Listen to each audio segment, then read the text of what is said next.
Hello, my name is Stephen Birkett. I'm a game design student at Sheffield Hallam University, and in this screencast I'm going to be covering how Bloodborne uses its visuals and sound to create an atmosphere.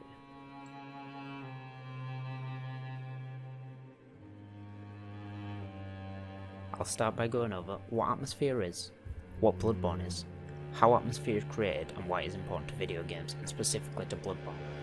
What kind of atmosphere Bloodborne creates, how it does this, and I'll finish up talking about how it compares to Dark Souls 2, a game related to the studio and development of Bloodborne, followed by a brief conclusion.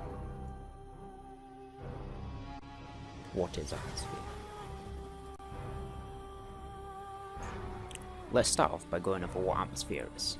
David Perry, in his book Games Design: A Brainstorming Toolbox, describes atmosphere as those touches of detail that make a game or a game's world feel real and absorbing.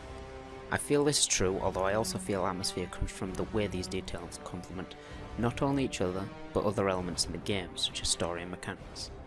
But in short, atmosphere is the ambient feeling a game has on a player. What is Bloodborne?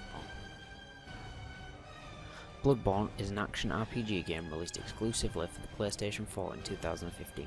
Published by Sony Computer Entertainment and developed by the studio From Software, most well known for developing the Dark Souls series, which is very similar to Bloodborne in gameplay, which is why I'll be using it for a comparison later. Atmosphere has varying levels of importance when it comes to a game. For example, games like Gone Home and Everybody's Gone to the Rapture rely heavily on atmosphere to make the game engaging.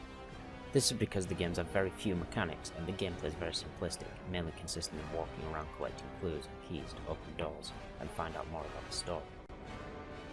Although Bloodborne does not solely rely on its atmosphere like these games, its atmosphere is still one of the most engrossing I have seen in a video game personally, and reviewers such as Liam Martin for Digital Spy and well-known internet personality and games journalist Jim Sterling agree.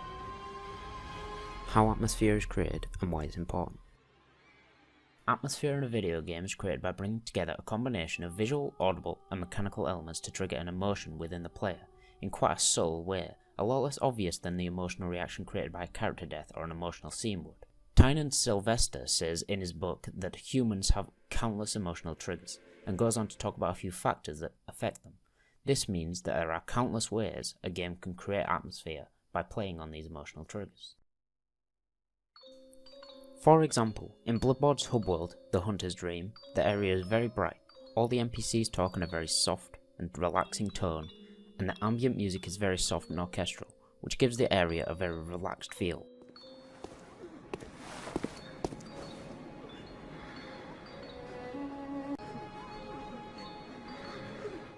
Welcome home, good hunter. What is it you desire? This is a perfect example of tonal cohesion, which is where all the elements in an area fit together, creating a consistent feeling atmosphere. Being able to create a consistent feeling atmosphere is important to engrossing a player into a game's world, and making the virtual world feel real and absorbing. I just covered what kind of atmosphere Bloodborne conveys in its hub world, but this is drastically different to the rest of the game. The rest of the game's atmosphere is heavily based on Bram Stoker's Dracula, a book from the late 1800s which has been adapted into many movies and become a cult horror icon. It's also heavily influenced by the works of H.P. Lovecraft, an American author from the 1900s. This was confirmed in an interview with Jun Yoshino, the European producer on Bloodborne. This suggests that Bloodborne was aiming for a very classical and gothic horror style, which is where the dark Victorian and brooding atmosphere comes from. Lovecraft's work shines through a different way, less through the environment and more through the character designs, which resembled some of Lovecraft's most famous creatures, such as Cthulhu, and also the fish-like people from his novel The Shadow over Innsmouth. The atmosphere Lovecraft tries to convey in the novels based on these creatures is insignificance, which he does by often comparing how small the narrator, who would be the main character in the novel, is, compared to how large the universe is. Bloodborne also tries to create this atmosphere, but on a smaller scale, and in my opinion a less effective way, by comparing the player to the very large monsters and creatures within the game. There are also differences that come from the different ways books are written compared to the way games are designed. For example, in Lovecraft's novels, the narrator will never stand a chance against one of the monsters, creating a feeling of dread and insignificance, adding to the atmosphere, whereas in Bloodborne the player kills hundreds of monsters and saves that feeling for bosses.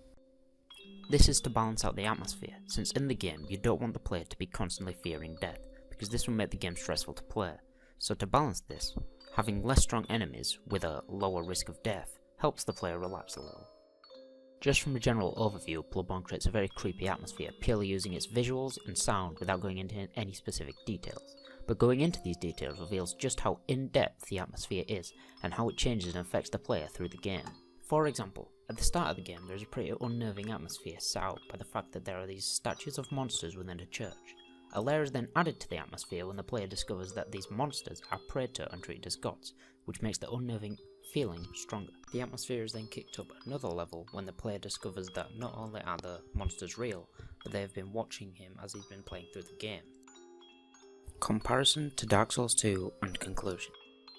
Comparing Bloodborne's atmosphere to Dark Souls 2, a very similar game to Bloodborne developed by the same studio, From Software, you can see a world of difference. Partly because they are differently themed games, but both games have a very similar philosophy when it comes to the hub world, and that is to make an area where the player feels safe. Although there are much more layers of detail in Bloodborne's, even though Bloodborne's a much smaller area, there are jokes hidden within Bloodborne's hub world, and characters react to things you do, none of which seem prevalent in Dark Souls 2, or at least not to Bloodborne's level. The area still has the same type of relaxing music Bloodborne has, and still creates a similar atmosphere, but when comparing the atmospheres, Bloodborne's is so much stronger because of the small details that they've added into the world, and this theme carries through the hub world and into the rest of the game.